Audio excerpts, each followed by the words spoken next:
Top quality और consistent performance के लिए सिर्फ सिल्वर पंप नाम याद रखना।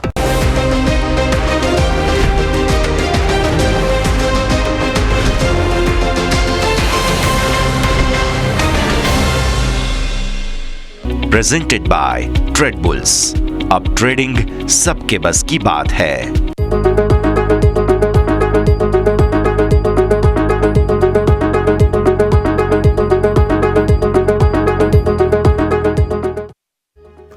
હેલો, સ્વાગત, ગુડ આફ્ટરનૂન. હું યશ આપની સાથે ક્લોઝિંગ કેપિટલમાં આપનું સ્વાગત કરી રહ્યા છીએ. સૌથી પહેલાં નજર કરીએ ભારતીય માર્કેટ્સ પર. જો દિવસની શરૂઆત આપણે એક ખરાબ નોટ પર કરી, એક જબરદસ્ત સ્પાઇક આપવાની કોશિશ કરી અને ત્યારબાદ ફરી એકવાર વેચવાલી આવતી જોવા મળી. અત્યારે ફિલહાલ તમે જુઓ તો 24,646ના એટલે કે 750ના મહત્ત્વના લેવલ્સથી પણ નીચે નિફ્ટી કારોબાર કરતો જોવા મળી રહ્યું છે. આ તરફ તમે બેંક નિફ્ટી જુઓ, પોતાની 50 દિવસની મૂવિંગ એવરેજની જે આજે સવારે આપણે વાત કરી હતી તે 56,111 બેઝિકલી આપણે અહીંયા તોડી ચૂક્યા છીએ. એટલે વારંવાર કોશિશ થાય છે તેજીની. અત્યારે જુઓ ફરી એકવાર કોશિશ કરવામાં આવી માર્કેટ દ્વારા પણ સફળતા મળતી નથી. એટલે બેઝિકલી ઉપલા સરોથી પ્રોબ્લેમ્સ, વારંવાર પ્રોફિટ બુકિંગ આવતું જોવા મળી રહ્યું છે, જેના પર તમારે નજર રાખવી જોઈએ.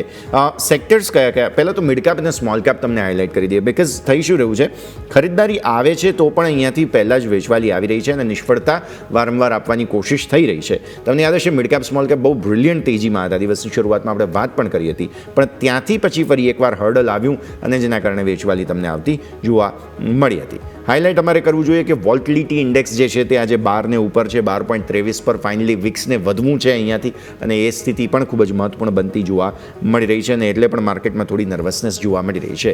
દિવસની શરૂઆતમાં ઓટો સહિત ઘણા સેક્ટરિયલ ઇન્ડેક્સ હતા કે જે ચાલી રહ્યા હતા. અત્યારે માત્ર ડિફેન્સિવમાં ફાર્મા ચાલી રહ્યું છે, 0.5% ખરીદદારી ત્યાં છે.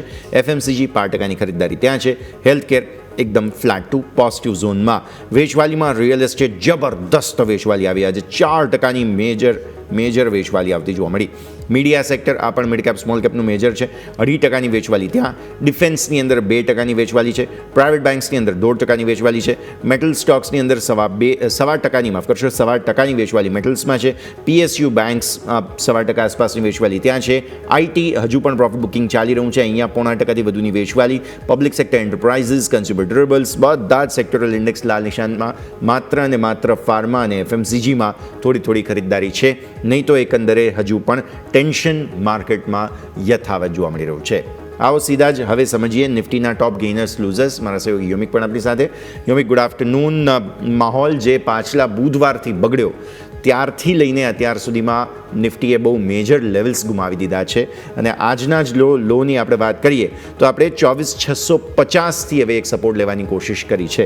સો બેઝિકલી પ્રોબ્લેમ છે માર્કેટમાં તે સ્પષ્ટ છે. હવે સ્ટોક્સ, જેમ કે સેક્ટરની આપણે વાત કરી કે માત્ર ફાર્મા અને FMCG બચાવવાની કોશિશ કરે છે, સ્ટોક્સ અત્યારે કયા હાઇલાઇટ થઈ રહ્યા છે? જી યસ, સાચી વાત છે. આપણે જોઈએ તો ઇવન લાસ્ટ બુધવારથી નહીં પણ એમ કહી શકાય કે જુલાઈ મહિનો જ આપણા માર્કેટ માટે ખરાબ રહ્યો છે. કારણ કે છેલ્લા જુલાઈ મહિનો શરૂઆત થઈ ને ત્યારથી આપણે જોઈએ ને તો માર્કેટમાં આપણને સેલ ઓન રાઇસ જ જોવા મળ્યું છે.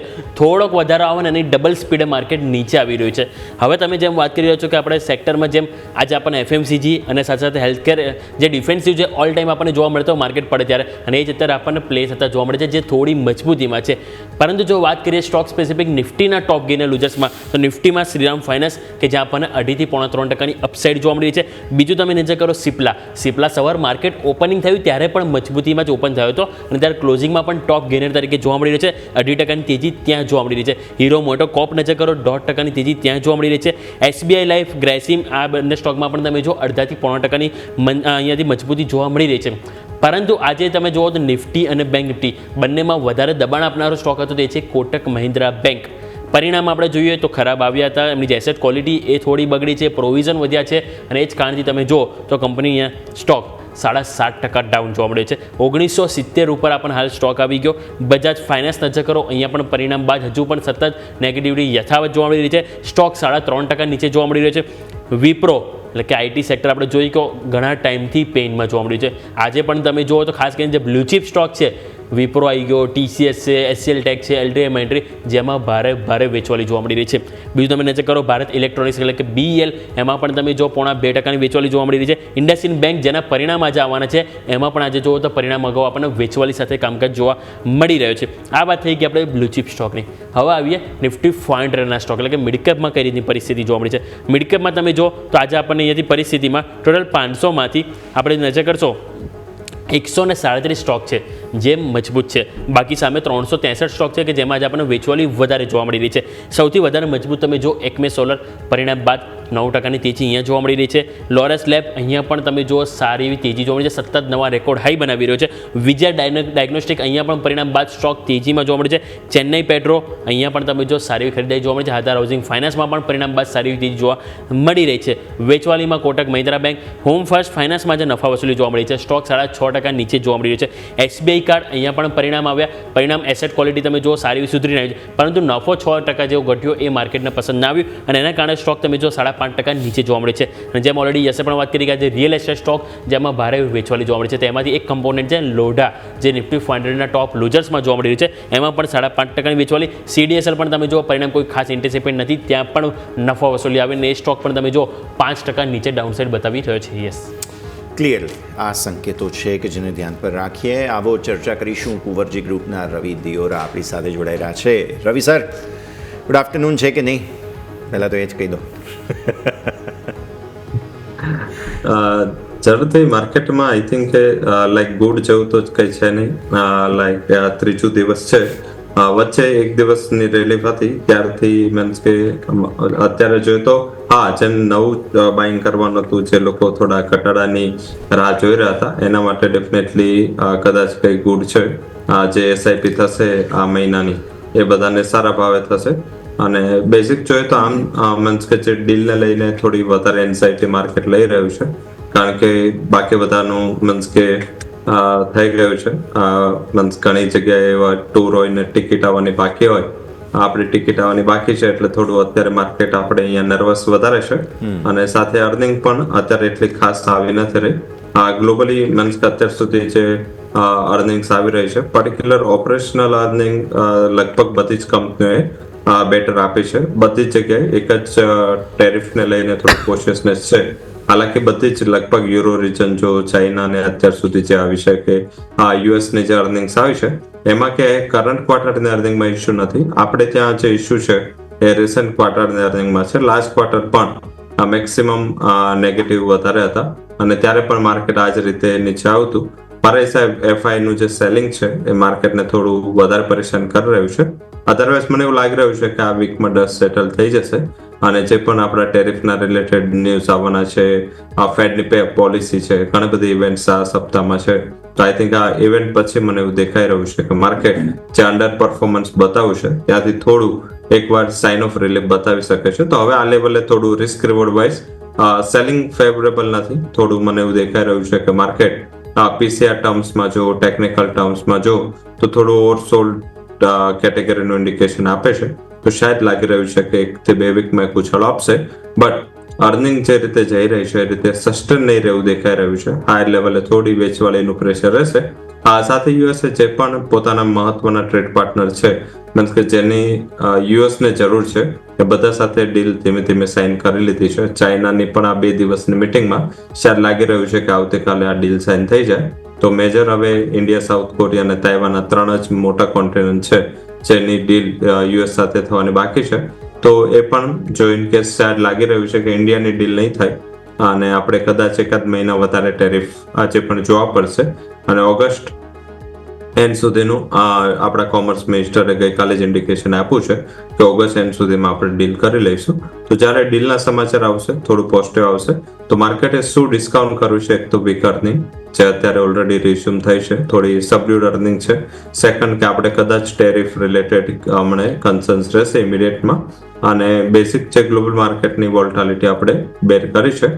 હવે શું થશે આગળ જતા? એક ફેઝ એ આવશે કે જ્યારે આપણે રિકવર થવા માટે તૈયાર થઈશું, ત્યારે જે આ ગ્લોબલ માર્કેટ અત્યારે આઉટ પરફોર્મન્સ આપી રહ્યા છે ત્યાં થોડું પ્રોફિટ બુકિંગ આવશે. એટલે જે લાસ્ટ સાયકલ હતી ગયા ક્વાર્ટરની એપ્રિલ વાળી, એ જ સાયકલમાં અત્યારે આપણે છીએ.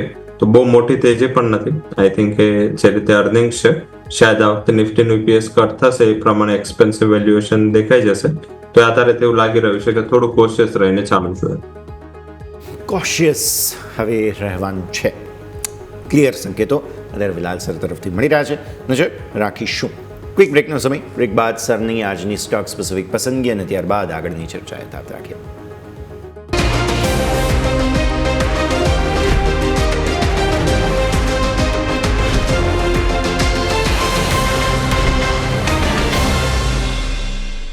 બ્રેક બાદ આપનું સ્વાગત છે. જુઓ ભારતીય માર્કેટ્સ અત્યારે ફિલહાલ એ જ નર્વસનેસ સોફાર યથાવત છે. ડેઝ લોને નજીક નિફ્ટી તમને ડેઝ લોને નજીક જ સેન્સેક્સ કારોબાર કરતા જોવા મળી રહ્યા છે.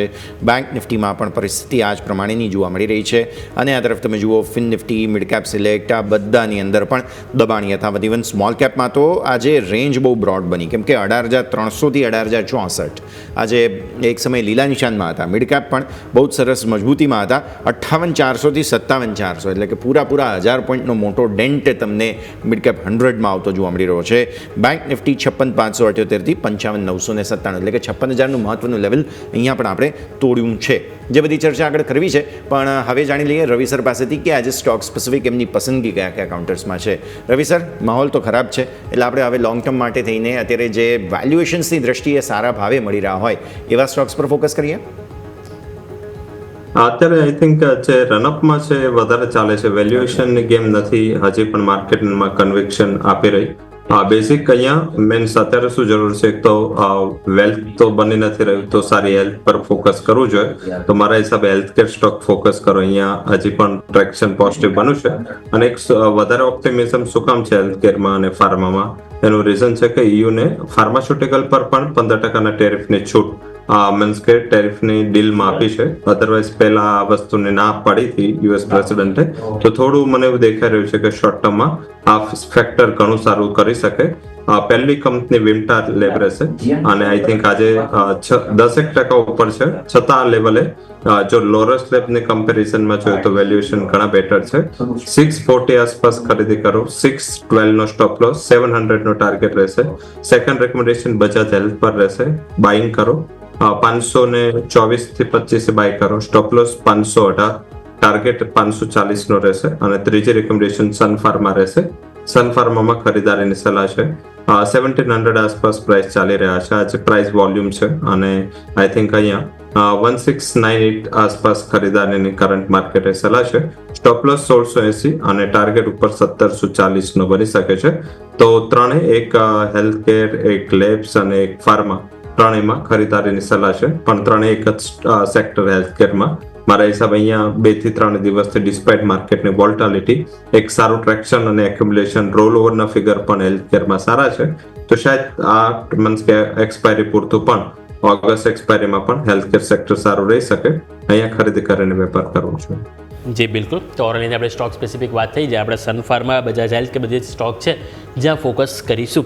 પરંતુ હવે સ્ટોક સ્પેસિફિક જો આપણે વાત કરીએ તો આજના જે ટોપ લૂઝર્સ તરીકે હાઇલાઇટ થઈ રહ્યું છે સેક્ટર છે ડિફેન્સ સ્ટોક. તમે નજર કરો તો આજે આપણે ઇન્ડિયા ડિફેન્સ 1.5% પણ નીચે જોવા મળ્યું છે. જસ્ટ રિસેન્ટલી BLના પણ પરિણામ આવ્યા. પરિણામ તમે જુઓ, અનુમાનથી સારા આવે છે, નફો અનુમાનથી સારા આવે છે. હા, આવક છે કે જે અનુમાનથી થોડોક ડાઉનસાઇડ જોવા મળે છે, પરંતુ માર્જિન અનુમાન કરતાં સારા ઇમ્પ્રુવમેન્ટ જોવા મળે છે. 300 થી 400 બેસિસ પોઈન્ટ અનુમાન કરતાં સારા જોવા મળે છે. એટલે કે માર્જિન સારા વધ્યા છે. કંપનીનો જે ફાઇનલ આઉટપુટ એટલે કે નફો છે એ પણ અનુમાન કરતાં સારો આવ્યો છે. પરંતુ સ્વાભાવિક છે કે ઓવરઓલ સેક્ટરમાં નફા વસૂલી આવી છે, જેના કારણે BLમાં પણ આજે નફા વસૂલી જોવા મળી રહી છે. તો રવિ સર, ઘટાડાને કઈ રીતે જોઈશું સ્ટોકમાં? અને એક સ્ટોક કે જે મારો ફેવરિટ છે અને તમારો પણ ફેવરિટ છે, પારસ ડિફેન્સ, કે જેમાં આજે 10%ની સર લોઅર સર્કિટ વાગી છે. તો આ લોઅર સર્કિટને સર અહીંયાથી લાગે છે કે આપણે એક બેસ્ટ મોકો મળી રહ્યો છે સર ખરીદી માટે. કોન્ટ્રા અત્યારે ચાર્ટ વાઇઝ તો આઈ થિંક પારસ ડિફેન્સ હજી કદાચ 1-2 દિવસ ખરાબ રહેવું દેખાઈ રહ્યું છે. આજે જે રીતે પ્લેસમેન્ટ છે હજી પણ મને એવું લાગી રહ્યું છે કે અહીંયા કોન્ટ્રા ના જાવ. કોન્ટ્રા જવું તો BL બેટર ઓપ્શન છે. આજે અર્નિંગ આવી ગઈ છે. અત્યારે બેઝિક પ્લેસમેન્ટ વધારે નડી રહ્યું છે, કારણ કે લો લેવલથી પારસ ડિફેન્સ 500 રૂપિયાથી ચાલો તો એક જ ક્વાર્ટરમાં એ ડબલ મીન્સ કે ઓલમોસ્ટ 850 પછી સ્પ્લિટ હું પોસ્ટ સ્પ્લિટના લેવલ એડજસ્ટ કરીને કરું છું. 933 અને એના પહેલા 972 એટલે કે ઓલમોસ્ટ 70-80% રિટર્ન બાદ હવે થોડું કરેક્ટ થયું છે. મારા હિસાબે એનું જે બેસ લાઇન છે 650 આસપાસ છે. આજે 10% કરેક્શન આવી ગયું છે. થોડું હજી પણ કરેક્શન આવે તો અહીંયા મારા હિસાબે ખરીદી કરવી જોઈએ. બેલના નંબર સારા છે એન્ડ મીન્સ કે જે રીતે માર્કેટના અનુમાન થોડા હાયર લેવલ પર જ હતા, માર્કેટના અનુમાન મીન્સ કે નેગેટિવ કે કોઈ નીચે નહોતા, પણ સ્ટીલ એને બીટ કરી દીધું છે અને સારા લેવલથી બીટ કર્યું છે. રેવન્યુ આઈ થિંક મને નથી લાગી રહ્યું કે ડિફેન્સ સેક્ટરમાં રેવન્યુનું ખાસ ઇમ્પોર્ટન્સ છે. બોટમ લાઈન ઇમ્પોર્ટન્ટ છે, એક્ઝિક્યુશન કેપેસિટી અને ઓપરેશનલ પરફોર્મન્સ છે. એ 3 વસ્તુ ઓલવેઝ ઇમ્પોર્ટન્ટ હોય છે. અહીંયા પણ સેમ પ્લેસમેન્ટ આજે નડી રહ્યું છે કારણ કે સ્ટોક ઓલમોસ્ટ આખા ક્વાર્ટરમાં ચાલુ છે. પારસમાં તો આજે પ્રોફિટ બુકિંગ પણ છે, પણ બેલમાં ત્યાં પ્રોફિટ બુકિંગ નથી જોવા મળ્યું. તે આધારિત એવું લાગી રહ્યું છે કે અહીંયા એક એક્યુમ્યુલેશનનો સારો ચાન્સ છે. અને આપણે ઘણી વાર કીધું છે કે આજે ડિફેન્સ કોનું વેચાય ઇમ્પોર્ટન્ટ હોય છે, પણ અહીંયા એન્સલરી કંપનીમાં આ ઇશ્યુ નથી હોતો. તે આધારિત મારા હિસાબે અહીંયા ખરીદારી કરીને ચાલુ જોઈએ. કરંટ લેવલે 51%, 51%, 370 આસપાસ આમ 2 તબક્કામાં ખરીદી કરો અને ઉપરની બાજુ મને દેખાઈ રહ્યું છે કે 450 સુધીનો ટાર્ગેટ આવી શકે છે. ઓલ ઓવર આવો એક મલ્ટીબેગર કેટેગરી સ્ટોક છે અને આઈ થિંક કોઈ પણ ઘટાડો, કોઈ પણ વોલ્ટાલિટી છે અહીંયા ખરીદીની તક તરીકે જોવું જોઈએ.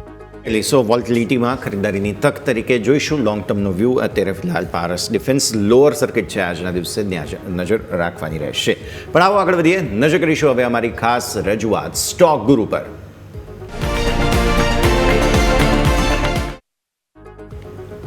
સ્ટોક ગુરુમાં અમે દર્શક મિત્રોને મંચ પર આમંત્રિત કરતા હોઈએ છીએ અને સીધા જ તેમના સવાલો સેબી રજિસ્ટર્ડ માર્કેટ એક્સપર્ટ પાસેથી પૂછતા હોઈએ છીએ. તો એક દર્શક મિત્ર અત્યારે ફોન લાઈન પર આપણી સાથે આકાશભાઈ પરમાર. આકાશભાઈ, સ્વાગત. કેમ છો? બસ એકદમ મસ્ત. આપનો શું સવાલ છે? હા, મારો સવાલ એ છે કે મેં 2 સ્ટોક પરચેસ કરેલા છે. જી. એક હિન્દુસ્તાન ઝિંક અને એક ટાટા કેમિકલ. ઓકે. બંનેની શું ભાવની ખરીદી છે સર? હિન્દુસ્તાન ઝિંકની 440 નું બાઇંગ છે અને ટાટા કેમિકલનું બાઇંગ છે 970 રૂપિયા. અને કેટલો સમય હોલ્ડ કરવા માંગો છો તમે? એમાં હું 1 થી 2 મહિના હોલ્ડ કરવા માંગુ છું. બંને માટે? યસ.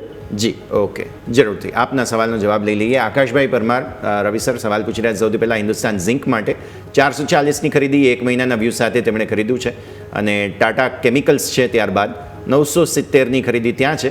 બંનેમાં 1 થી 2 મહિનાનો વ્યૂ તેમનો બની રહ્યો છે. તો ટાટા કેમિકલ્સ અને હિન્દુસ્તાન ઝિંક. સર, હિન્દુસ્તાન ઝિંકમાં બહુ વધારે ઇશ્યુ નથી અને પ્રાઇસથી પણ બહુ ખાસ દૂર નથી. આજના દિવસ કરેક્ટ થયો છે. ઓલમોસ્ટ આજનો હાઈ છે એમના પ્રાઇસ આસપાસ જતો. મારા હિસાબે થોડું મીન્સ કે વેદાંત ગ્રુપ અને મીન્સ આ ગ્રુપની એક ડાયરેક્ટ કોરિલેશન મેટલના ભાવ સાથે હોય છે. મીન્સ કે આજે જોઈએ તો ચાઇનાની ટ્રેડ ટોક ચાલુ થઈ છે યુએસ સાથે. આવતીકાલ સુધીમાં કે સાંજ સુધીમાં આના પર ન્યૂઝ આવી જશે.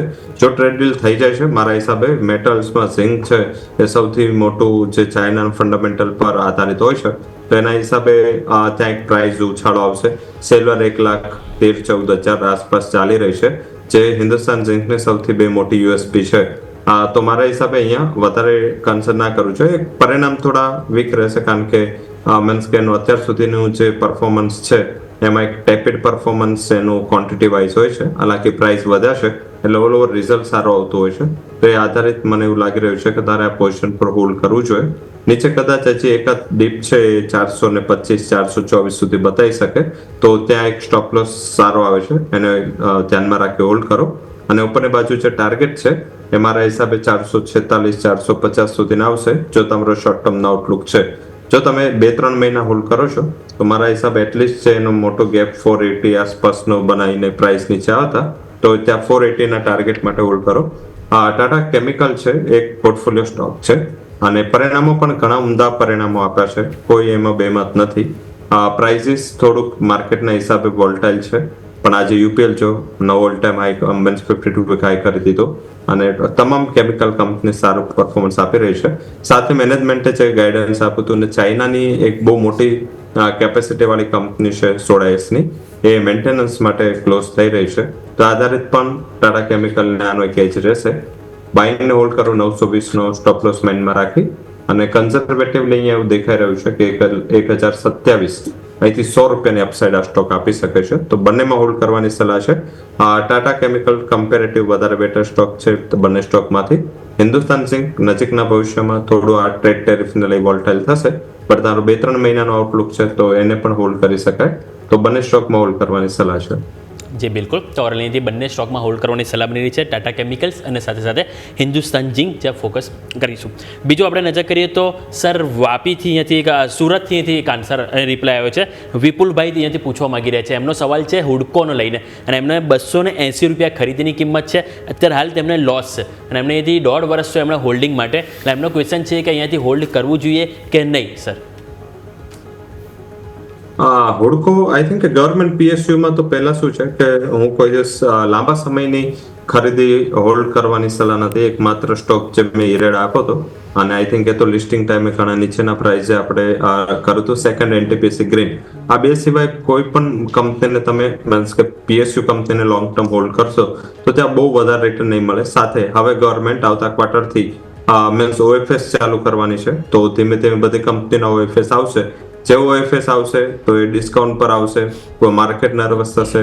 આ કંપનીઓ ખુદ સેક્ટર નર્વસ છે જ્યારથી અનાઉન્સમેન્ટ હશે. તો આઈ થિંક મને એવું દેખાઈ રહ્યું છે કે બહુ લાંબા સમય માટે હોલ્ડ ના કરો. આઈ થિંક તમે ભાવ ઓછા છે અને થોડું અહીંયાથી ઉછાળો આવવાની રાહ જોઈએ આપણે, બટ સ્ટીલ 212-210 આસપાસ એક સપોર્ટ રેન્જ બની રહી છે, અને આઈ થિંક એ ધ્યાનમાં રાખો. અને ઉપર કોઈ પણ લેવલ 240-250 આવે છે એ પર આને એક્ઝિટ કરી અને કોઈ સારી પ્રાઇવેટ કંપની આમાં વધારે ફોકસ કરો. નવી જે આઈપીઓ વાળી કંપનીઓ ત્યાં વધારે ફોકસ કરો. આ ફંડને રિયલાઇઝ કરીને નવા આઈપીઓ સબસ્ક્રાઇબ કરો જ્યાં સારી ક્વોલિટી છે, તો ત્યાં જલ્દીથી શોર્ટ ટર્મમાં તમને રિટર્ન બનતું જશે. અહીંયા શું છે, હુડકોમાં તમારે 280 આસપાસના લેવલ આવતા બહુ ટાઈમ લાગશે. એ ટાઈમથી વધારે જે કન્સર્ન મને દેખાઈ રહ્યા છે એ છે આમાં તમારે ઓપોર્ચ્યુનિટી લોસ ઘણો જશે. ધારો કે આપણે આને 2 વર્ષ હોલ્ડ કરશું ને અહીંયા જ રેન્જમાં ફરશે, જેમ Coal India, Power Grid, Petronet, same કેટેગરીની કંપનીઓ પરફોર્મ કરી રહી છે. મારા હિસાબે એ જ રીતનું પરફોર્મન્સ અહીંયા રહેશે. એ આધારિત મને એવું દેખાઈ રહ્યું છે કે અહીંથી થોડું ઉછાળો આવે છે. એક્ઝિટ કરીને આઈપીઓ માર્કેટ પર વધારે ફોકસ કરો. જી બિલકુલ. તો ઓરલીથી હુડકો છે કે જ્યાં 240થી 250ના લેવલ આવે, એક વખત એક્ઝિટ કરીને અહીંથી બીજા ઓપોર્ચ્યુનિટી સ્ટોકમાં અહીંથી ફોકસ કરવાની સલાહ રહેશે. હવે સ્ટોક સ્પેસિફિક સર નજર કરીએ તો કાર્ટરેટ ટેક મારે તમારી પાસે વાત કરવી છે. કાર્ટરેટ ટેક આપણે જોઈએ તો આજે કંપનીના પરિણામ આવ્યા, પરિણામ ઘણા સારા આવ્યા. નફો તમે જો ઓલમોસ્ટ ડબલ થયો, 94% વધીને આપણને 43 કરોડ આવ્યો. આવક 22.5% ગ્રોથ થઈ છે. ઇબિટડા નજર કરીએ તો ત્યાં પણ ઓલમોસ્ટ 100%, એટલે કે 98.2% વધારો જોવા મળે છે. માર્જિન શાનદાર તમે જો પરફોર્મ કરી છે, 15.5%થી વધીને 25.10%, એટલે કે 900 બેઝિસ પોઈન્ટ આજુબાજુ આપણને વધારો જોવા મળે છે. અને એ બાદ સ્ટોકમાં જે નવા રેકોર્ડ હાઈ બન્યા 2140ના 11-12% સુધીની આજે અપસાઇડ આપણને ઇન્ટ્રાડેમાં જોવા મળી છે. સર શું અહીંયાથી રહેશે રણનીતિ કાર્ટરેટ ટેક માટે, જેની પાસે ઓલરેડી હોય એ લોકો માટે પણ, અને હાલની જે તેજી આવી, જે રીતના પરિણામ આવ્યા એ બાદ નવી ખરીદી માટે હાલના લેવલ અહીંયાથી બેસ્ટ રહેશે કે નહીં સર? ફંડામેન્ટલી થોડો એક્સપેન્સિવ બની ગયો છે અને લોઅર લેવલથી તો સારી ખરીદારી છે. નિયર ટર્મ મને એવું દેખાઈ રહ્યું છે આજે જે રીતે વોલ્યુમ અને પ્રાઇસ બિલ્ડ થયા છે, એકવાર એ 2380 થી 2400 સુધીના લેવલ બતાવી શકે, બટ એ આસપાસ એકવાર નફો બાંધી લેવો જોઈએ, બહુ હોલ્ડ ના કરવું જોઈએ. મારા હિસાબે થોડું એક્સપેન્સિવ છે અને પર્ટિક્યુલર થોડું હિસ્ટોરિકલી આ કંપનીનો ટ્રેન્ડ પણ અર્નિંગનો વોલ્ટાઇલ રહ્યો છે. ડેફિનેટલી આ ક્વાર્ટરના પરિણામો ઘણા સ્ટ્રોંગ છે, બેટર છે, બટ આગળ આ જળવાશે કે નહીં એના ઉપર માર્કેટનું થોડું ફોકસ હશે. એટલે જે લોકોને નવી ખરીદી કરવી છે એ લોકો થોડી અહીંયાથી રાહ જુએ, અને એ લેવલ રહેશે અરાઉન્ડ 18450, 1840-50 જેવું કોઈ લેવલ મળે તો અહીંયા નવી ખરીદારી કરવી જોઈએ. અને એક અપડેટ આપી દે કે આપણું જે વિમટા લેબનો ટાર્ગેટ છે ઓલમોસ્ટ આવી ચૂક્યું છે, 680નું લેવલ આવી ગયું છે. તો જેમને પણ બાય કરવું છે અત્યારે 6% વધ્યો છે, તો આઈ થિંક અહીંયા પાર્શિયલી પ્રોફિટ બુક કરવું જોઈએ. તાત્કાલિક ટાર્ગેટેડ 15 મિનિટની અંદર, 15 મિનિટ પણ નહીં, જોરદાર સર, એકદમ એક્શન ભરપૂર. હવે ટાર્ગેટ જો લોંગ ટર્મના કરવા હોય તો થોડા લંબાવી શકાય?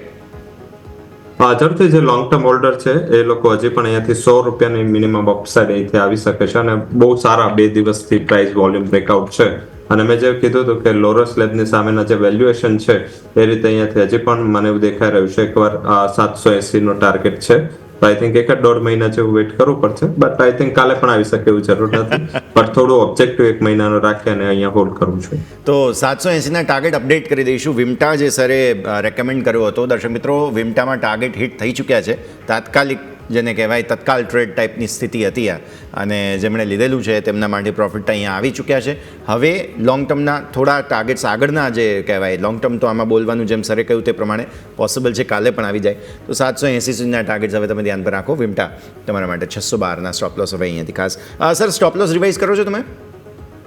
હા, સ્ટોપ લોસ ડેફિનેટલી આપણે જે ખરીદીનું પ્રાઇસ હતું એ જ સ્ટોપ લોસ રાખો. હવે જે 612 વાળો જે સ્ટોપ લોસ છે એને તમે નજીક લાવીને 632 થી 632 આસપાસનો સ્ટોપ લોસ કરો છો. તમે 780 ના ટાર્ગેટ માટે હોલ્ડ કરી રહ્યા છો. 632 થી 780 વિમટાના ટાર્ગેટ્સ દર્શક મિત્રો હિટ થઈ ચૂક્યા છે 10 મિનિટ પહેલાં જ. હજુ તો આ સ્ટોક રેકમેન્ડ કર્યું હતું, તો આ જ પ્રકારે તમને ફર્ધર આવા જ પ્રકારના રેકમેન્ડેશન્સ જોવા હોય તો તમે સતત અમારા સાથે પણ જોડાયેલા રહો, અને રવિ સરની સાથે પણ તમે સતત જોડાયેલા રહી શકો છો.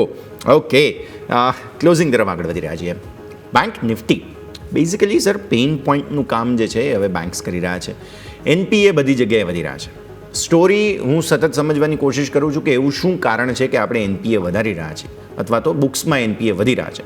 શું નવી લોન આપી અને એનો ઇનિશિયલ એક પેઇન હોય, શું આ પ્રકારની પરિસ્થિતિ છે કે કોઈ બીજું કારણ છે? રવિ સર થોડું સમજવું પડશે, કેમ કે સરકારી બેંક્સ એક બાજુ કે જેમના બેલેન્સ શીટ એક બાદ એક હેલ્ધી, આજે બેંક ઓફ બરોડાના પણ રિઝલ્ટ આપણે જોયા હતા, બહુ સરસ નંબર્સ, અને બીજી બાજુ પ્રાઇવેટ બેંક્સ છે કે જેમના એનપીએ અત્યારે આવા માર્કેટમાં જ્યારે ઇન્ટરેસ્ટ રેટ ઘટી રહ્યા હોય. મેં પહેલાં પણ સવાલ પૂછ્યો હતો સર, પણ થોડું હજુ ખબર નહીં, ક્લેરિટીની જરૂર છે એનપીએમાં સર.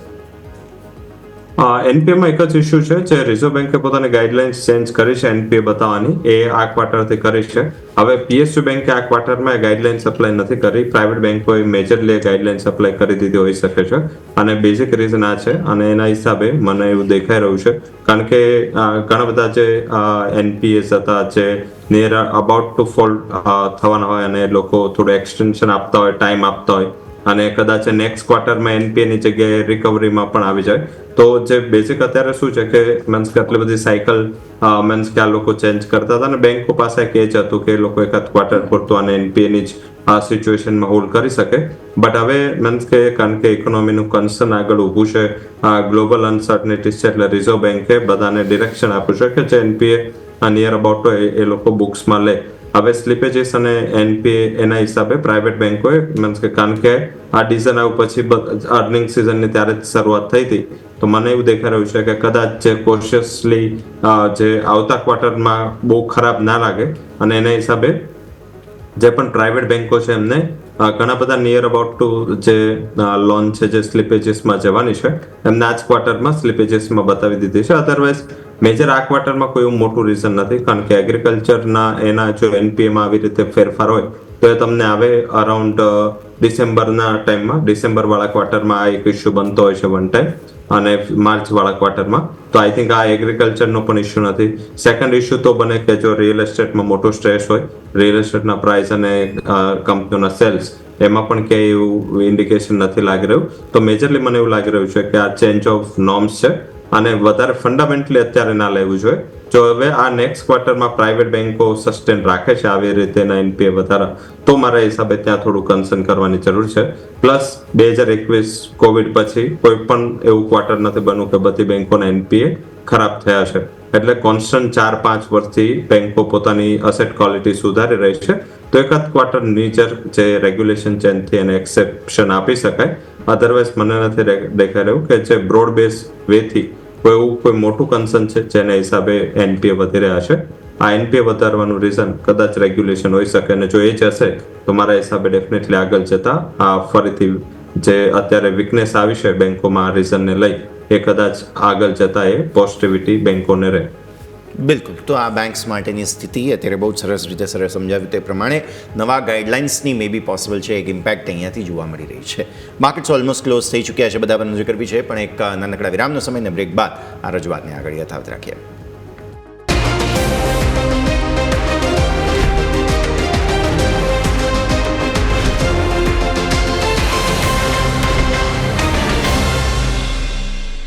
બ્રેક બાદ આપનું સ્વાગત છે. ભયંકર ક્લોઝિંગ આજના દિવસે જોવા મળ્યું. નિફ્ટી 0.5% વધુની વેચવાલી સાથે 24,680નું સેટલમેન્ટ બતાવે છે. આજના લો બન્યા હતા 24,646ના, એટલે ત્યાંથી થોડું રિકવરી કરવાની કોશિશ કરી છે, બટ સ્ટીલ 24,650 આજે તોડ્યું હતું, તે વાત જરૂરથી આપણે યાદ રાખવાની રહેશે. આ તરફ તમે જુઓ સેન્સેક્સની અંદર આજના લો બન્યા છે 80,775ના, એટલે કે બેઝિકલી 81,000 આપણે તોડેલું છે. બેંક નિફ્ટી નીચે કરો 56,000 તોડી ચૂક્યા છે ઇન્ટ્રાડે, અને ત્યાંથી થોડી રિકવરી. મિડ કેપ આજે સરસ તેજી બતાવી હતી, એક સમયે સરસ સપોર્ટ આપવાની કોશિશ કરી અને ત્યાંથી ફરી એકવાર વેચવાલી આવી. 1,000 પોઈન્ટની વેચવાલી મિડ કેપમાં હાઈઝથી, અને સ્મોલ કેપ તમે જુઓ ત્યાં પણ જબરદસ્ત ઓલમોસ્ટ 300 પોઈન્ટની વેચવાલી હાઈઝથી બનતી જોવા મળેલી છે. સર, પહેલાં માર્કેટ રેપઅપ કરી લઈએ, કેમ કે હવે પોવેલ સાહેબ બોલવાના છે, અને પોવેલ સાહેબ પણ આપણા એક્સપાયરીના દિવસે જ બધું એમનું પણ બધું જેને કહેવાય ને કે બહાર આવશે કે ટ્રમ્પ સાહેબના પ્રેશરમાં નીલ ડાઉન કરે છે કે ના, એ પોતાની લડત તલવારબાજી જે છે તે યથાવત રાખે છે. હમણાં બાપુ અત્યારે મેચમાં તલવારબાજી કરતા હતા એવી રીતે, એટલે એ જોવાનું છે. અને બીજી બાજુ આપણા પોતાના ફેક્ટર્સ, બિકોઝ ઇન્ડસઇન્ડ બેંકના રિઝલ્ટ્સની હવે રાહ, અને ત્યારબાદ છેલ્લે SBI બાકી રહે, એટલે બેંક્સ હજુ હેવી વેઇટ પરિણામો.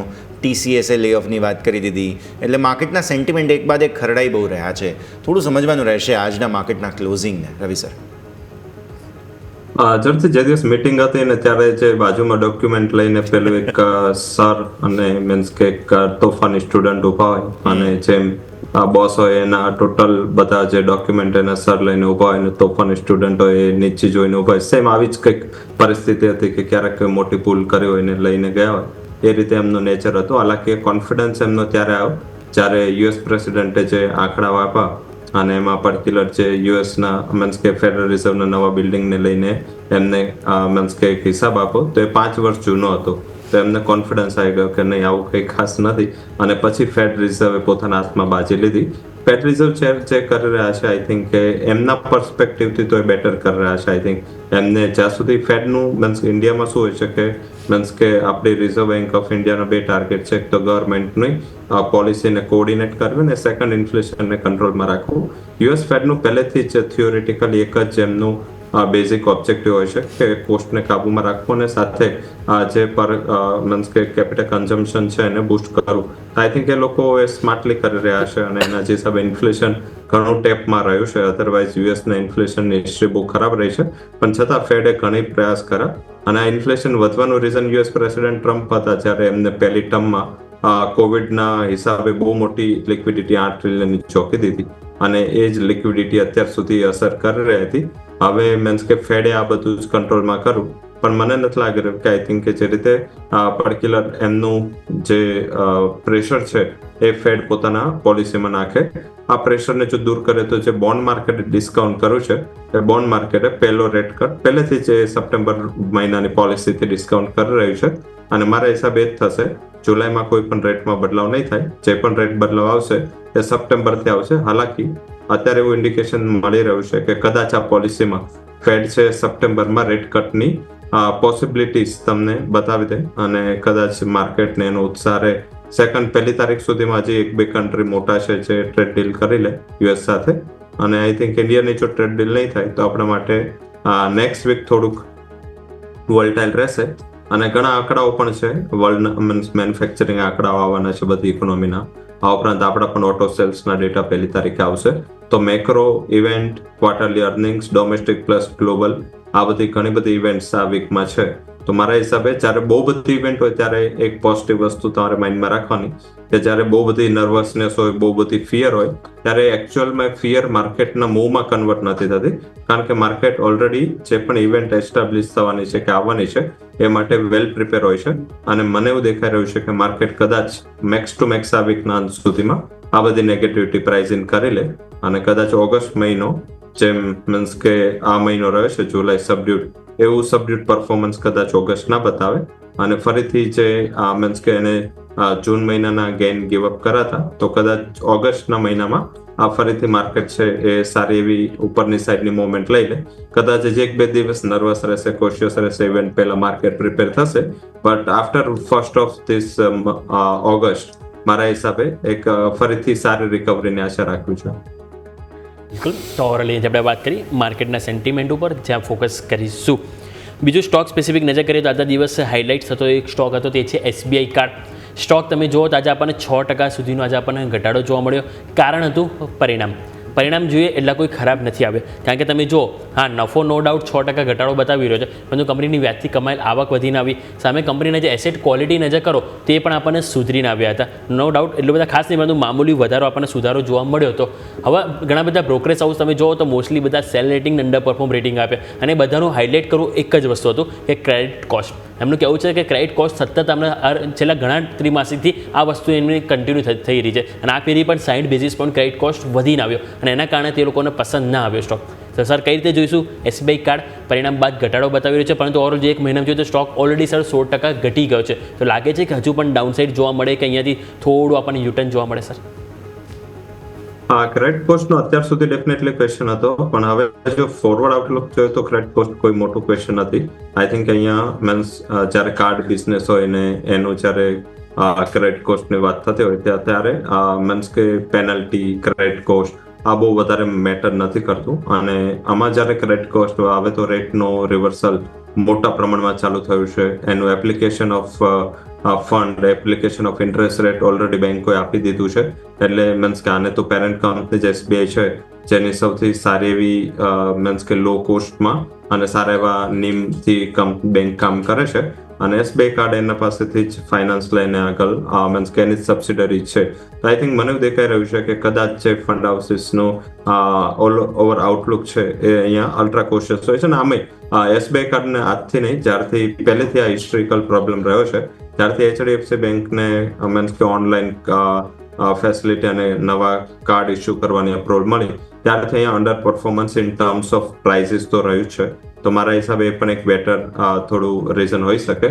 અને હવે શું છે કે NBFCમાં પ્યોર HDFC સિવાય કોઈ મોટી NBFC હતી ને HDFC ગ્રુપની, તો એ પણ હવે HDB ફાઇનાન્શિયલ આવી ગયું છે. આગળ જતા એ પણ એક થોડું ટ્રેક્શન લેશે SBI કાર્ડ, કારણ કે હવે અહીંયા બીજા શું કંપની વેલ્યુ અનલોકિંગ કરશે એને લઈને પણ હવે ક્વેશ્ચન માર્ક છે. કારણ કે લાઈક કોઈ એક કંપની છે તો ચાલો એ નવા બિઝનેસને ડીમર્જ કરે. હવે અહીંયા ઓલરેડી આ એક ડીમર્જ થયેલો બિઝનેસ છે, તો અહીંયા અનલોકિંગ ઓપોર્ચ્યુનિટી પણ ના મળે.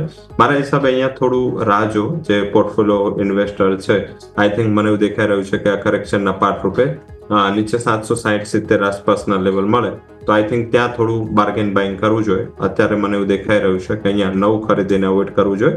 કદાચ જે નવું ફેસ્ટિવિટીનું થીમ, નવું ફેસ્ટિવિટીનું ક્વાર્ટર છે જે અત્યારે કરંટ અને નેક્સ્ટ આ બેમાં સાઇન ઓફ રિકવરી અને રિવાઇવલ જોવા મળે તો આપણે જો આ કરેક્શનમાં 760-70 આસપાસ મળે છે તો 2 ક્વાર્ટરનો આઉટલુક લઈ અહીંયા ખરીદી કરવી જોઈએ. અને ઉપરની બાજુ જે ટાર્ગેટ છે એ તમને 953 સુધીના મળી શકે. 153 સુધી આગળ જતા લેવલ્સ જોવા મળી શકે છે, નજર રાખવાની રહેશે. સ્ટોક સ્પેસિફિક આવા માર્કેટની અંદર પણ સરસ પરફોર્મ કરનારા જે સારા પરિણામો છે તેમાંથી એક એક્મે સોલર પણ આપણે ડિસ્કસ કરવો જોઈએ સર. નંબર સારા હતા અને ઇનફેક્ટ ફ્રાઈડે અમે ડિસ્કસ કરેલો હતો સ્ટોક, ત્યારબાદ આજે પણ 9% ઓલમોસ્ટ 300 પહોંચવાની કોશિશ કરી અને ડેઝ આઈને નજીક જ બંધ થયો છે. બ્રિલિયન્ટ નંબર્સ છે સર. જરા એસેસ કરીએ કે શું અહીંયા વેલ્યુએશન્સની કોઈ ચિંતા છે કે પછી હવે આ સેક્ટર અને સ્ટોક આગળ પરફોર્મ કરતો રહેશે એક્મે સોલર? જ્યારે નવી લિસ્ટ થયેલી કંપની છે એટલે આઈ થિંક વેલ્યુએશન તો ઓલવેઝ ત્યાં કન્સર્ન રહે, પણ નવી કંપનીઓમાં શું હોય છે કે બેઝિકલી 6 મહિનાનો લોકઇન, 1 મહિનાનો લોકઇન, 3 મહિનાનો લોકઇન, આ બધા લોકઇન પીરિયડ અનલોક થાય ત્યારે થોડી વેચવાલી આવતી હોય છે. હવે 6 મહિના કોઈ પણ કંપનીને થઈ જાય પછી મારા હિસાબે આ એક ઇસ્યુ નથી. અને એક્મે સોલરમાં પણ જ્યાં સુધી આ વેચવાલી રહી, લોકઇન અનલોક થયા ત્યાર સુધી ત્યાં સતત હાઈ લેવલથી વેચવાલી મળી. પણ એક્મે સોલરના આજના રિઝલ્ટની મોમેન્ટ ઓલરેડી 8 જુલાઈથી માંડીને 11-12 જુલાઈ સુધી જે બહુ મોટી માત્રામાં એક્યુમ્યુલેશન થયું તે આવી ગયું છે. ને આપણે એકવાર જ્યારે US પ્રેસિડેન્ટની જે મીન્સ કે એમને પેરિસ એગ્રીમેન્ટમાંથી બહાર નીકળ્યા ત્યારે પણ આપણે વાત થઈ હતી કે કદાચ આની ઇફેક્ટ છે વિન્ડ પાવરને લઈને જોવા મળે. બટ ચાઇના અને ઇન્ડિયા જેવા કોન્ટિનેન્ટ છે જ્યાં સોલાર મીન્સ કે આપણે એટલીસ્ટ 11-12 કલાક તો ઇઝીલી આપણને સોલારની એનર્જી મળે. એટલે સોલાર ઉપર જે કંપની છે, જે સોલાર એનર્જી ઇક્વિપમેન્ટ ધરાવતી જે કંપનીઓ છે એને આનો કોઈ મોટો ઇસ્યુ ના આવે. ડેફિનેટલી અત્યારે સોલાર પેનલ પર એન્ટી ડમ્પિંગ ડ્યુટી US વિચાર રહ્યું છે અને આ બધાનો એક બિઝનેસ ત્યાં પણ છે, તો એના લીધે થોડા સેન્ટિમેન્ટ ખરાબ થયા હતા. બટ પછી કંઈ નિકલે ના આવ્યું એટલે ફરીથી રિકવરી થઈ. અર્નિંગમાં કોઈ બેમત નથી, એક સ્ટ્રોંગ અર્નિંગ છે. આજે પ્લેસમેન્ટ પણ ઘણું સ્ટ્રોંગ છે. મારા હિસાબે અહીંયા ખરીદારી કરવી જોઈએ. અત્યારે 50-60% ખરીદી કરી લો, નીચે થોડો ઘટાડો આવે 280 આસપાસ બીજી ખરીદી કરો, ઉપર એટલીસ્ટ 345 345 નો ટાર્ગેટ આવી શકે છે. તો મારા હિસાબે હજી પણ સાઇઝેબલ અપસાઇડની જગ્યા છે અને મલ્ટી મંથ કન્સોલિડેશનની બહાર નીકળી રહ્યો છે શેર. જેવું અહીંયા તમને બ્રેકઆઉટ આવશે જે જૂના હાઈનું 303, એક સારી તેજી નિયર ટર્મમાં જોવા મળી શકે. જી બિલકુલ. તો ઓવરઓલ આપણે વાતથી એકમે સોલર કે જ્યાં ફોકસ કરીશું. જસ્ટ રિસેન્ટલી જોઈએ તો માર્કેટ બંધ થવાની તૈયારી હતી ત્યારે જ એક કંપનીના પરિણામ આવ્યા હતા, થંગમાઇલ જ્વેલરીઝ. નફો નજર કરો 20% નજીક ઘટાડો જોવા મળી રહ્યો છે. આવક નો ડાઉટ 27% વધી, પરંતુ ઓપરેટિંગ આવક તમે નજર કરો EBITDA 5% ઘટાડો બતાવે છે અને માર્જિન તમે જુઓ તો વધારે ઘસાય છે 7.5%, જ્યાંથી 190 બેઝિસ પોઈન્ટ ઘટીને આપણને 5.6% પર જોવા મળ્યો. સ્ટોક પણ તમે જુઓ તો જ્યારે પરિણામ આવ્યા ત્યારે તમે જુઓ તો 1850 આજુબાજુ કારોબાર કરી રહ્યો હતો અને 1850 થી 1750 ડે લો આજુબાજુ ક્લોઝિંગ થયો. નો ડાઉટ સેટલમેન્ટ થઈને આંકડો 1800 રૂપિયા આવે છે, પરંતુ નેગેટિવ અસર જરૂર જોવા મળી છે. સર, કઈ રીતે આપણે જોઈશું થંગમાઇલ જ્વેલરીઝના પરિણામ? અને આ સ્ટોક એવો છે સર કે પાસ્ટમાં સારા એવા રિટર્ન પણ આપે. છેલ્લા 5 વર્ષનું હિસ્ટ્રી પણ જોઈશું તો આ સર સ્ટોકમાં આપણને 1000% રિટર્ન પણ પાસ્ટમાં જોવા મળી રહ્યું છે. સર, ઝડપથી અહીંયા પ્રોફિટ બુકિંગની જરૂર પણ હતી અને આમ પણ જોઈએ તો જ્વેલરી સ્ટોક આ ક્વાર્ટરમાં પણ ચાલ્યા હતા. હાલાકી થંગામાઇલ જ્વેલરીમાં આટલું મોટું ઉછાળો નહોતો, બટ મને એવું દેખાઈ રહ્યું છે કે અહીંયા જ્યાં આજનો લો છે એના નીચે જ કાલનું ઓપનિંગ હશે અને આઈ થિંક જે રીતે પરિણામોમાં ઓપરેશનલ લેવલથી વીક છે, શાયદ આખા સેક્ટરને આ થોડું પ્રોબ્લેમ કાલે ઊભો કરી શકશે. સેન્કો ગોલ્ડ જેવી કંપની જ્યાં પરિણામો આવવાના બાકી છે. આઈ થિંક આમાં અત્યારે જે સારી સેકન્ડ લેયરની કંપનીઓ છે, પીસી જ્વેલર હોય કે ટીબીસી, આ બધા ઘણું સ્ટ્રોંગ કરી રહ્યા છે કારણ કે લાસ્ટ યરનો એક બેઝ યર છે એમના માટે લો હતું. આ બધી જે થંગામાઇલ હોય, સેન્કો ગોલ્ડ છે, બધાને ગયા વર્ષનું આ ક્વાર્ટર એક સારું બેઝ હતું અને હવે તો ફેસ્ટિવિટી આવી રહી છે તો એમના માટે તો સારો સુવર્ણ પીરિયડ ચાલુ થવાનો હતો. બટ ઓલ ઓવર સિચ્યુએશન મને એવું દેખાઈ રહ્યું છે કે કદાચ આ જેમ્સન જ્વેલરીમાં જે માર્કેટ એન્ટિસિપેટ કરી રહ્યું છે, વધારે ગોલ્ડના પ્રાઇસ હોય તો આ કંપનીઓને સૌથી મોટો ઇશ્યુ રહેતો હોય છે કે જે મીન્સ કે સેલિંગ છે એ ભલે તમને ઇન અમાઉન્ટ દેખાય બટ એ તમને ક્વોન્ટિટી છે ત્યાં એ હિટ થાય અને એમના જે મેકિંગ ચાર્જીસ હોય છે એ રૂપિયા કરતાં ક્વોન્ટિટી ઉપર હોય છે પર તોલા અને એના હિસાબે થોડું એમનું જે એ રેવન્યુ છે, સર્વિસ રેવન્યુ, એ થોડી ઓછી આવે અને એના હિસાબે અત્યારે થંગામાઇલમાં ઓપરેશનલ માર્જિન હિટ થયા છે. શાયદ લાગી રહ્યું છે કે આગળનું ક્વાર્ટર, કારણ કે ગોલ્ડના પ્રાઇસ તો આ ક્વાર્ટરમાં પણ ઉપર છે, તો આ જ રીતેનું થોડું ઓપરેશનલ વીકનેસ આ ક્વાર્ટરમાં પણ જોવા મળે તો મારા હિસાબે નવી ખરીદી ના કરવી જોઈએ. અહીંયા હજી પણ કરેક્શન થોડું યથાવત રહી શકે છે. આઈ થિંક સેન્કો ગોલ્ડ વધારે બેટર કંપની છે. જો કાલના કરેક્શનમાં મળી જાય છે થંગામાઇલ સાથે અહીંયા કરેક્શન, તો સેન્કો ગોલ્ડ પર ખરીદારી કરવી જોઈએ. અહીંયા કમ્પેરેટિવ થોડું અંડર વેલ્યુએશન પણ છે, હાઈથી સારો કરેક્ટ પણ થયો છે અને મારા મત મુજબ એ 310 નો સારો બેઝ સપોર્ટ પણ છે, તો ઘટાડે સેન્કો ગોલ્ડ પર ખરીદી કરવી જોઈએ. સો ઘટાડે ખરીદવાની સલાહ સેન્કોમાં છે. થંગમાઇલના પરિણામ બાદની ચર્ચા થંગમાઇલ માટે પણ સરે કરી છે. આગળ વધીએ સર. એક સેક્ટર અગેન એન્ડ અગેન આપણે ચર્ચા કર્યું છે, ઓટો. એમાં પણ કન્ઝમ્પશનની બે થીમ છે. એક તો ટાટા મોટર્સ ચાલ્યો બિકોઝ યુકે સાથે ડીલ હતી, પણ હીરો મોટોકોર્પે આજે સરપ્રાઇઝ આવી છે સર. અને બીજું, હીરો મોટોકોર્પ તમને યાદ હોય તો સર અંડરપરફોર્મ પણ ખાસો એવું કરતો આવ્યો છે. લેટલી અમુક પ્રોડક્ટ્સ એમની સક્સેસફુલી આગળ વધવાની કોશિશ પણ કરેલી છે અને ચોમાસું સારું ગયું છે, વ્યાજદરો નીચા છે, આ બધાનો પણ મે બી પોસિબલ છે એક લાભ. તો એક હોય વેલ્યુએશનની ચિંતા, મોંઘું લાગે આ તે બધી પરિસ્થિતિ. શું હીરો મોટોકોર્પ હવે એ જગ્યાએ આવી ગયો છે નંબર 1?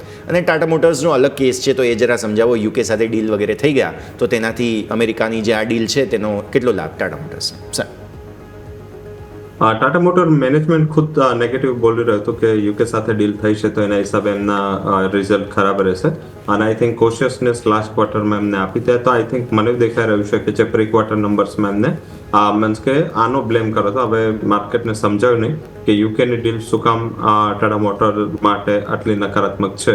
એનું રીઝન એ છે કારણ કે યુકે છે એ એક હેડક્વાર્ટર છે, જેમાં આપણે મુંબઈ અને મીન્સ કે અલગ બીજા બધા કોન્ટિનેન્ટ છે. મુંબઈ બધી જ કંપનીનું હેડક્વાર્ટર છે અને બાકી બધા એમના બિઝનેસ અક્રોસ ઇન્ડિયા સ્પ્રેડ થયા છે. એ જ રીતે યુકે, જ્યારે યુરોપ અને યુકે ભેગા હતા ત્યારે યુકે છે એ એક હેડક્વાર્ટર હતું લંડન અને તમામ યુરોપમાં એમના બિઝનેસ પહેલા હતા. તો જેએલઆરના ઘણા બધા ઓપરેશન્સ છે યુરોપમાં છે, એટલે એને કન્સર્ન હતું કે કદાચ જે યુરોપને હાઈ ડ્યુટી પે કરવી પડે એના હિસાબે કદાચ આનો બેનિફિટ જેએલઆરને નહીં મળે. બટ હવે તો યુએ પણ એની ડીલ સાઇન કરી લીધી છે, તો મારા હિસાબે જેએલઆર એક બેનિફિશિયરી છે. સાથે પ્રાઇસ શું કામ રિએક્ટ નથી કરતું? કારણ કે હજી ટ્રમ્પ એડમિનિસ્ટ્રેશન એ નક્કી નથી કર્યું કે સોર્સ કન્ટ્રીની જો કંપની હોય તો એને બેનિફિટ નહીં મળે.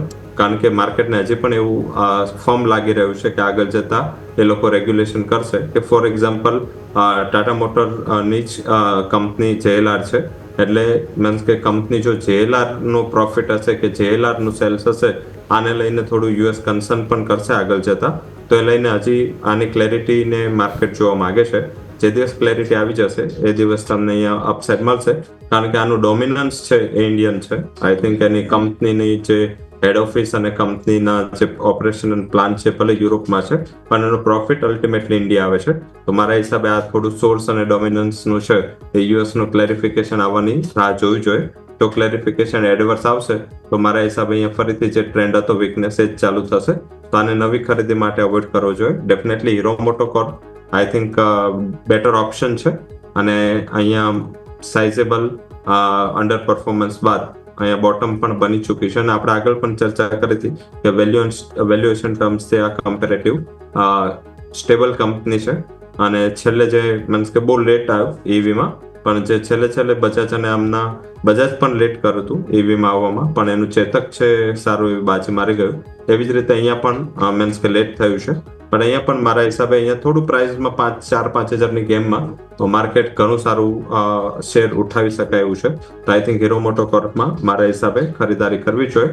લક્ષ્યાંક હશે 5,000નું, 1 વર્ષનું ટાર્ગેટ રાખીને ખરીદી કરો. અને આ જ સેક્ટરમાં બીજી કંપની TVS મોટર, અહીંયા ઓવરઓલ વેલ્યુએશનનો ઇસ્યુ ભલે રહો, બટ જે બેઝિક અહીંયા પોઝિટિવ વસ્તુ એ છે કે હજી પણ TVS EVમાં માર્કેટ લીડર છે in terms of price and quality.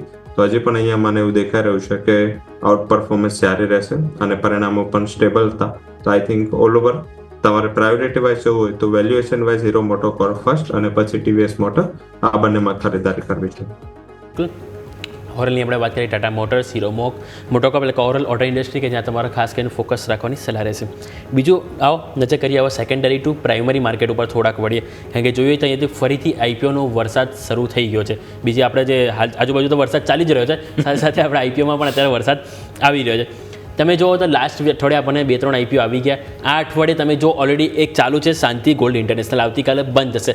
એના સિવાય આ અઠવાડિયામાં બીજા 5 IPO તમે જોઈ રહ્યા છો. એક તમે નજર કરો તો એક છે આદિત્ય ઇન્ફોટેક, બીજું Shri Lotus Developers, M&B engineering, highway infrastructure એ હજી નેક્સ્ટ વીક આવશે. પરંતુ મેઇન હાઇલાઇટ છે NSDL. તો સર સૌથી પહેલાં તો NSDLની તમારી પાસે રિવ્યૂ લેવા માંગીશ કે એમાં શું રાય રહેશે લિસ્ટિંગ ગેઇન માટે, અને સાથે સાથે જેને લોંગ ટર્મ પર્પઝથી પણ IPOમાં ઇન્વેસ્ટ કરવું હોય તે લોકો માટે. કારણ કે આપણને ખ્યાલ છે સર કે પહેલાં નો ડાઉટ CDSL જેનું માર્કેટ વર્ચસ્વ વધુ હતું, અત્યારે પણ જોઈએ તો વોલ્યુમ આધારિત છે CDSL, પરંતુ વેલ્યુ આધારિત જોઈએ તો હવે આપણને NSDL વધારે કમ્પીટ કરી રહ્યું છે માર્કેટમાં. તો સર શું રણનીતિ અપનાવવી જોઈએ, IPOમાં અહીંથી અપ્લાય કરવું જોઈએ કે નહીં, અને સાથે સાથે જે બીજા પણ IPO આવે છે કે જે તમારા મતે તમને લાગતું હોય કે જે લિસ્ટિંગ ગેઇન માટે બેસ્ટ હોય, તો સર એની પણ વાત કરીએ. ઝડપથી આઈ થિંક લિસ્ટિંગ ઇન માટે જવું હોય તો કમ્પેરેટિવ આદિત્ય ઇન્ફોટેક વધારે બેટર ઓપ્શન છે. ત્યાં એવું દેખાઈ રહ્યું છે કે એક સારું લિસ્ટિંગ ગેઇન મળી શકે. શ્રી લોટસ પણ સારું છે, મીન્સ કે મેં મેનેજમેન્ટ મીટ પણ કરી છે. કંપની રીડેવલપમેન્ટ પ્રોજેક્ટમાં છે અને બોમ્બેમાં ઘણું સારું એવું કામ કરી રહી છે, અને બોમ્બેમાં રીડેવલપમેન્ટમાં પર્ટિક્યુલર એક સારું જાયન્ટ નામ છે. કંપની પાસે ઇન્વેસ્ટરનો પૂલ છે, એટલે એ પણ ઇસ્યુ નથી કે મીન્સ કે સેલ થશે કે નહીં. કંપનીઓમાં માર્કેટ ઇન્વેસ્ટર્સ છે જેને ઇન્વેસ્ટમેન્ટ કરેલું છે, તો આઈ થિંક અહીંયા ખરીદારી કરવી જોઈએ. અને listing gain plus long term માટે અહીંયા જોઈ શકાય. અને સેકન્ડ આદિત્ય ઇન્ફોટેક અહીંયા પણ વેલ્યુએશન વાઇઝ મને કમ્પેરેટિવ બેટર લાગી રહી છે. હવે NSDL ની ચર્ચા કરીએ, જે સૌથી વધુ ચર્ચિત અને સૌથી વધુ માર્કેટ અને વિચાર રહ્યું હતું કે IPO આવે NSDL નો. અને એકવાર એવું હતું કે જે પ્રી માર્કેટ શેર્સમાં જે ડીલિંગ થાય એ પ્રાઇસીસ 1200 સુધી આવી ગયા હતા. હવે જેને પણ 1200 લીધા એના માટે બહુ મોટી નિરાશા રહી, અને અત્યારે મોટી તમામ company HDB financial, Reliance retail, આ બધામાં ઇન્વેસ્ટરોએ બહુ પૈસા ખોયા છે. અધરવાઇઝ પ્રી માર્કેટ અને પ્રી IPOમાં લોકોએ ખાસ એવા પૈસા બનાવ્યા. પણ અહીંયા જે ઇસ્યુ એ થયો કે હવે જે મોટી કંપનીઓ છે જેનું માર્કેટ કેપ સાઇઝેબલ ઉપર છે, એ લોકોને સૌથી મોટો પ્રોબ્લેમ આવી રહ્યો છે કે એ લોકો જો હાઈ વેલ્યુએશન પર લિસ્ટ કરાવે તો પ્રાઇઝીસમાં જે આપણે મીન્સ કે ઓલરેડી પેટીએમમાં જોઈ લીધું છે, તો પછી પ્રાઇઝીસનો ટ્રેન્ડ છે પ્રોટેક્ટ કરવો મુશ્કેલ થાય. લાંબા સમયનો આઉટલુક સાથે જો જવું હોય તો NSDL એક બહુ બેટર કંપની છે, અને આઈ થિંક સારા પ્રાઇસ પર આવી રહી છે. 800 રૂપીસના પ્રાઇસ પર આવી રહી છે. માત્ર ધ્યાન રાખવું જોઈએ કે તારું અકાઉન્ટ BSE માં પણ હોવું જોઈએ, કારણ કે આ શેર ખાલી BSE માં લિસ્ટ થશે, NSE માં લિસ્ટ નહીં થાય, કારણ કે NSE એની પ્રમોટેડ કંપની છે. જેમ CDSL અને BSE NSE માં લિસ્ટેડ છે, એમ NSDL છે એ BSE માં લિસ્ટ થશે. અને મારા હિસાબે આ પોસ્ટ જે માર્કેટના અનુમાન કરતા બહુ નીચેના પ્રાઇસ પર અત્યારે IPO આવી રહ્યો છે, તો સબસ્ક્રિપ્શન કરવું જોઈએ, એ લિસ્ટિંગ ગેઇન માટે હોય કે પછી લાંબા સમય માટે.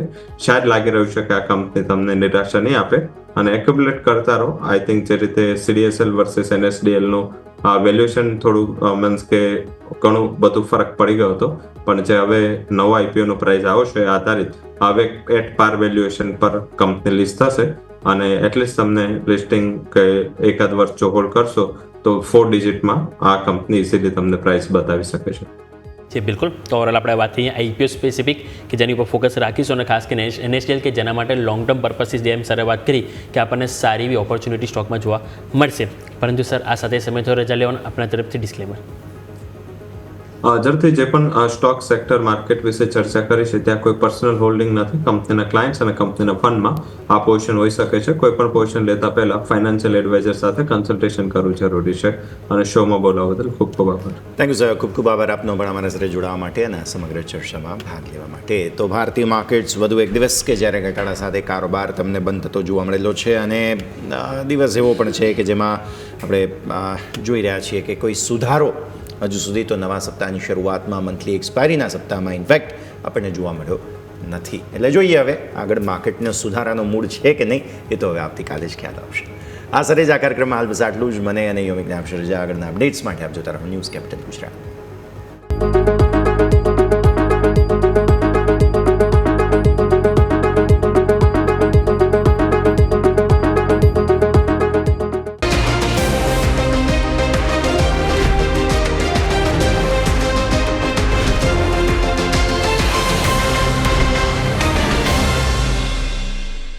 Presented by trade bulls. अब ट्रेडिंग सबके बस की बात है.